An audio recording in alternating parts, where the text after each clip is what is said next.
Ағы бір жол салаңыздар, урматтуу кесиптештер, Жаныбек Калканыч. Мына дайым эле ушу мыйзамдарды караганда чоң талкуу болот да биздин комитеттечи. Канча уже биз 4 жыл болду депутат болуп келгенибизге. 4 жылдан бери бир нече көйгөйлөрдү көтөрүп келебиз да. Могу мисалы Конституцияда бүт конституциялык нормалар бар да. Ошол жерде толук жазылган Кыргыз Республикасынын бирден бир байлыгы бул анын өзүнүн жарандары, гражданин. Ошонун негизинде биз биринчиден элди биз илим билим менен ден соолугун чың кылышыбыз керек, камсыз кылышыбыз керек, азык-түлүк коопсуздугу да. Мына 4 жыл болду келгенден баштап айтканбыз. Сиздерди Айыл чарба министрлигинде азыркы күндө бирдиктүү саясат жок, азык-түлүк коопсуздугу жөнүндө депчи. 4 жылдан бери айттык, мына эптеп-септеп бир мыйзамды жазып келдиңиздер. Бул жерге азыр биз өзүбүздүн сунуштарды берип, мына экинчи окууга келип атат. Буга чейин эмне болду? Буга чейин сиздерде мамлекетте 3 баштуу саясат болду. Социально значимый дедиңиздер, продукты питания деп туруп, ал жерге 27 наименованияны киргиздиңер. Бир. Экинчиси сиздер жанагы азык-түлүк коопсуздугу дедиңиздер дагы, ал жерге 16 түрүн киргиздиңиздер. Андан башка башында келгениңиздерде сиздер 2021 жылы киргиздиңиздер 9 түрү боюнча азык-түлүктү. 9 кластерди биз өнүктүрөбүз. Ушун менен биздин эли журтту биринчи тамак аш менен 100-120% чейин камсыз кылып, экспорттук потенциалыбызды өнүктүрөбүз, сыртка экспорттоп чыгабыз. Буга эмне керек дегениңиздерде сиздер мыйзамды жазып келиш керек дедиңиздер. Анан кийин ошонун мыйзамдарды өзгөртүү, түзөтүү киргизип бергиле, кабыл алып бергиле дедиңер. Макул дедик. Оп дегенде эле силер 309-токтомду чыгардыңар. Аны болсо жогорку кеңешке шылтоо болуп койдуңар, элдин бардыгы депутаттары тееп жатып калды. 309 токтом менен эмне болду? Силер ГФСнын жерин алайлы, берде башаламан болуп атыптыр. ГФСнын жери ортомчулар, мошенниктер колдонуп, Чүй областында 50-60 миңден гектарын берип иштетип келет. Буну биздин мамлекет өзүнө алыш керек, мамлекеттин жерин иштетишибиз керек дедиңер. Ага да макул дедик. Андан кийин айттык, жер кодексиңер жок экен, суу кодексиңер жок экен деп, мына азыр карап атабыз, мына. Аны эптеп-септеп 3-4 жолдан жанагы өзгөртүү түзөтүү канча 3 жылдан бери канча коомдук укук кандай беркилерди өткөздүк, аны кылдык. Андан кийин келдиңер да айттыңар, биз агрохолдингди түзөйлү дедиңер, же агро ассоциациясын түзөйлү, элдин жанагы продукциясы отурбасын, элдин колунда өндүрүлгөн продукциясы калып, же сата албастан, бардыгы эле билимдүү эмес экен. Таможенный кодексти же болбосо Бажы союзунун жана тех регламенттин жанагыларын билбейт экенсиңер. Биз өзүбүз мамлекет сатып алып, элдин өндүрүүчүнүн башын оорутпайбыз, мыйзамды кабыл алып бергиле дедиңер. Аны кабыл алып бердик. Андан кийин айттыңар, элдин колунда акча калбай калып атат, силер жанагы финансирование ачып бергиле дедиңер. Макул деп туруп, ал жерге 4,5 миллиардга чейин ФСК 14 ачып бердик. Андан кийин айттыңар, үрөндөрдү жакшыртышыбыз керек, дагы акча каражатын карап бергиле дедиңер, ага карап бердик. 1,5 миллиардта суу жетпей атат дедиңер, суу жаатын да карап бердик. Эми биз ауыпты жоюшубуз керек, ауып кетип калыптыр, булар мошенник экен, 2 сомдон алып 10 сомдон сатат экен дедиңер да, өзүңөр азыр 7 сомго чыгарып алдыңар, жөнөкөй тил менен айтканда.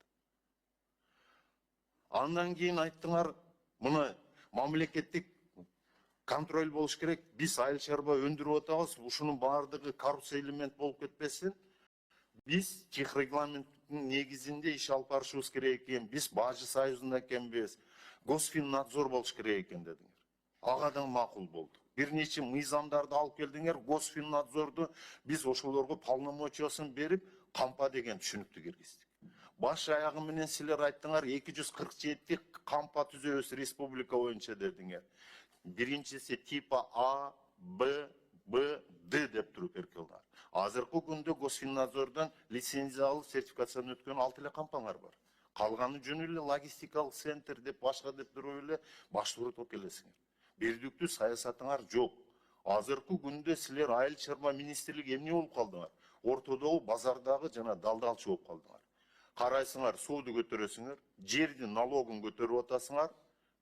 Андан кийин акча чогултуу, силер эмне Минфинсиңерби, же налогусуңар, же бажы органысыңар. Аягында ким жабыркап келет? Өндүрүүчү айыл чарба. Биз агрардык мамлекетпиз деп. Агрардык мамлекет болгондон шартты түзүп бериш керек да. Мына 4 жылдан бери эмне башталат? Мына Жалалдин пайызденіш. Оп дегенде эле жаз келгенде Аравандан баштайт. Араванда экспорт жок дейт. Токтоду, өтпөй атат, дайым көйгөйдү көтөрөт. Ушундан кийин сиздер эптеп кыймылдаган болосуздар, продукция кете баштайт. Жалалдин пайызден иш көтөргөндө. Андан кийинкиси эле кичине өрөнү өсүп баштагандан кийин могу Замирбек Дүйшали иш көтөрөт. Бул эмнеси? Ошол эле таш көмүр, Шамал сай көйгөй. Коңшу мамлекеттен кирди дейт продукция. Ошол жерде өндүрүлгөн продукция уже импорт бизге мешать этип атат. Экспорттун потенциалы эмес, импортный экспорт жанагы басып кетти дейбиз. Ал эмнени билдирип атат? Мына биз деле карап отурабыз. Коңшу мамлекеттер эмне кылып атат? Булар бирдиктүү саясатты жүргүзүп атат. Айыл чарбасы. Биринчи продукцияны өздөрүнүн рыногуна саттырбай атат булар. И чтобы элдин колунда бир аз акча болсун, башка жанагы социалдык жанагылар өнүксүн деп туруп, коңшу мамлекеттерге, экинчи, үчүнчү мамлекеттерде биринчи өздөрүнүн чыккан продукциянын бардыгын сатып атат. Анын ордун эмне кылышып атат? Булар Пакистан, Ирандан, ошол эле картошка жана башкаларды түшүп калганда баасы ал жакта жаз эрте келет, бизден дагы, Өзбекстандан да, Тажикстандан да эрте келет.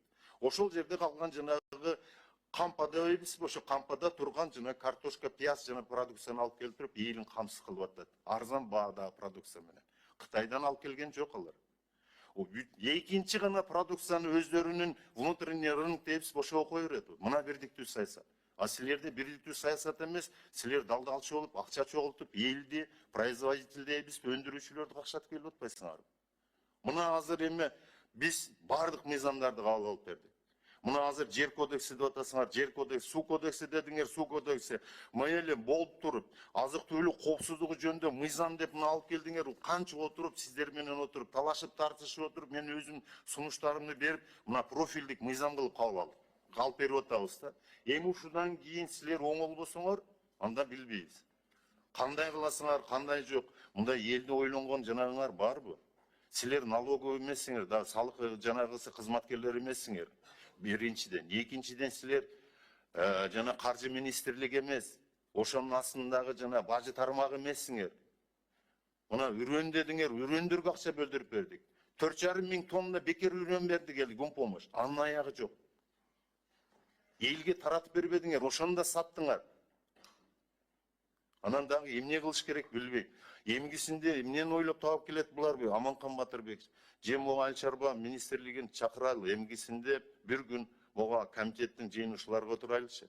Жазгы тала жумуштары боюнча эмне жумуштарды жасады, башка жумуштары кандай болуп атат. Ошол эле суу жаатында, суу менен тармагында аябай көп жанагылар болуп атат. Азыр алып келди, Панакатын менен кетип баратат. Былтыркы жумуштар менен. Азыркы күндө өткөзүлгөн тендер өткөзүшүп коюп булар. Акча каражатын бөлүп бербей отурат. Ошонун баары күзгө барып билинет. Андан сырткары жанын калганы, сиз профессорсуз, докторсуз, Айыл чарба министрине 4-5 жолу уже биринчи орун басар болуп келдиңиз. Мен сизге айтып коеюн, коомдо болуп аткан, экинчи, үчүнчү мамлекеттерде болуп аткан жагдайларды эске алыңыздар. Картошка мына балбак зарлыкыш туура айтып кетти башында. Сиздер мына ооба деп атасыздар. Жок, ооба эмес. Картошка бул экинчи нан азыгы деп коет. Эң биринчи картошканын родинасы деп коебуз, ата мекени болгон бул Белоруссия мамлекети. Азыр өзүндө чектөө койду сырткы экспортко.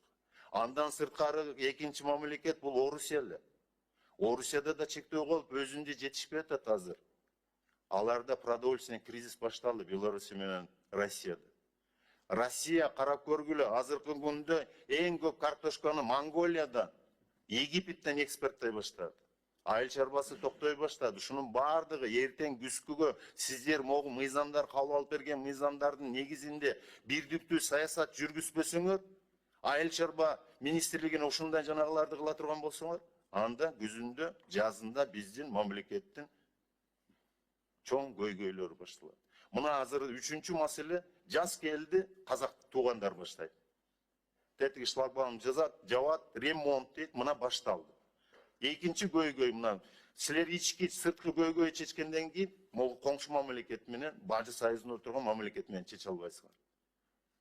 Канча километрлеген жана пробкалар башталат, чыкпайт продукция, чыкпастан ошол жерден бузулат, кайра артка тебет, ушу көйгөй.